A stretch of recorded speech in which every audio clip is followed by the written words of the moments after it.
Pessoal, bom, vou voltar ali na nossa aula, tá? Que cortou o slide no meio, deixa eu voltar no slide que estava. E eu não sei onde está a aula que eu gravei ontem à noite, então eu tô falando mais alto porque agora é de dia. Então, a hipernatremia, vamos voltar nesse quadrinho.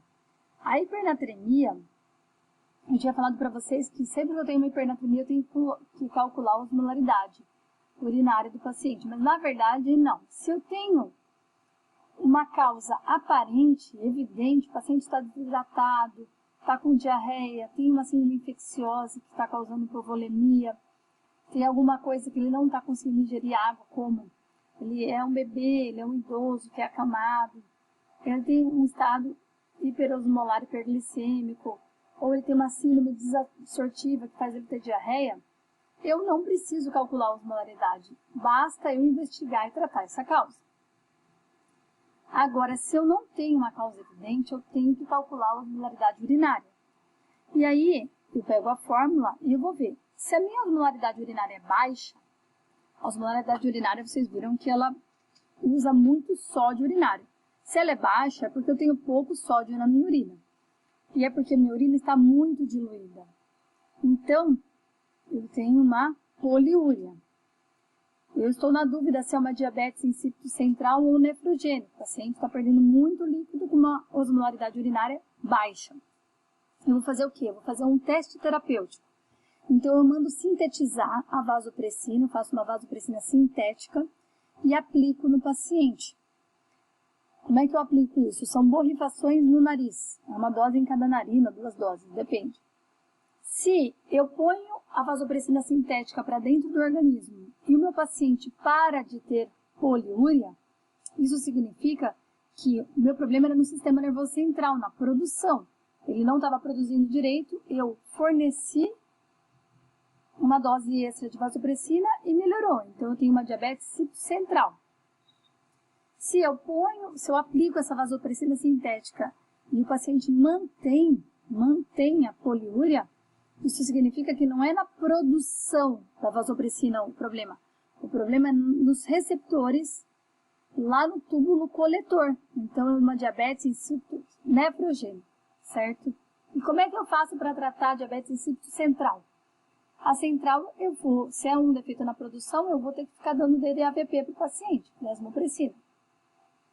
Agora, se é nefrogênico o problema, eu tenho uma alteração, então, nos meus canais de aquaporina, lá no túbulo coletor, são a aquaporina 2. Se eu der um diurético para ele, algo que estimule os outros canais ao longo do túbulo, eu consigo reabsorver essa água em outros segmentos, que não seja só no túbulo coletor. Então, eu dou o quê? Hidroclorotiazida. Daí alguém vai me perguntar, nossa, professora, que coisa estranha, né? O paciente está urinando muito e você vai dar um diurético. A sensação que eu tenho é que vai aumentar a diurese. Não, a diurese não vai aumentar a ação das aquaporinas, que não é só 2, daí é no resto do túbulo, e elas vão reabsorver, então, mais água. Elas vão acabar expoliando sódio e outros íons, mas a água ela vai segurar. Eu posso ter também uma osmolaridade de 300 a 800, de 300 a 800 fica ali no limbo. Eu fico na dúvida se é uma diabetes parcial, se é uma diurese osmótica, se é hipovolemia. Não tenho como fechar o meu diagnóstico. Porém, se a minha osmolaridade sérica vem acima de 800, eu vou fazer o quê? Eu vou ter que dosar o sódio urinário. Na verdade, ele já vai ter sido dosado para calcular a osmolaridade urinária. Se o sódio urinário está muito alto, e eu tenho um sódio sérico muito alto, isso significa que eu tenho uma sobrecarga de sódio no meu organismo. Porém, se o meu sódio urinário está baixo, ou seja, eu tenho sódio sérico alto, mas o sódio urinário está baixo, é porque eu estou perdendo a água por outros sistemas, como diarreia, transpiração, ou não estou ingerindo água adequadamente. Então, o tratamento da hipernatremia, eu faço com o quê? Com água livre, água isenta de sódio. Qual que é a água isenta de sódio? A água que a gente bebe, a água normal, água filtrada. Se eu tiver que repor endovenoso, aí eu vou para qual soro? Porque o soro fisiológico, ele não é tão fisiológico, ele é 0,9 de sódio, ou seja, cada litro ele tem 9 gramas de sódio, então ele não é assim, hipotônico, não fica assódico. O único sódio que é um soro que é assódico, que não tem sódio, é o soro glicosado, certo? Glicosado a 5% não tem sódio. Eu tenho que corrigir o desequilíbrio de sódio, parar de perder água, repor a água perdida, no caso da desidratação, e tratar a causa base, né, a doença que foi desencadeada. E como é que eu faço para restaurar a tonicidade plasmática? Primeiramente, eu tenho que ver quanto de água o meu organismo está deficiente. E como é que eu calculo isso? Eu calculo com a água corporal total, né, uma formulinha, não precisa decorar essa fórmula, tá?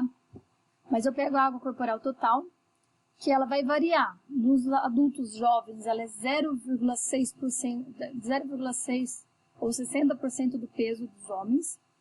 Nas mulheres, ela é 0,5 vezes o peso.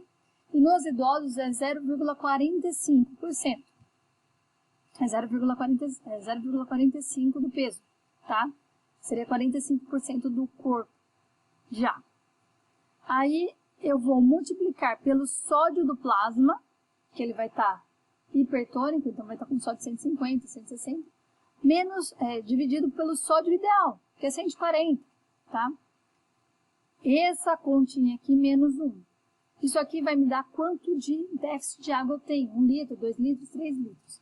E aí eu vou repor da melhor maneira, através do soro hipotônico ou da água filtrada.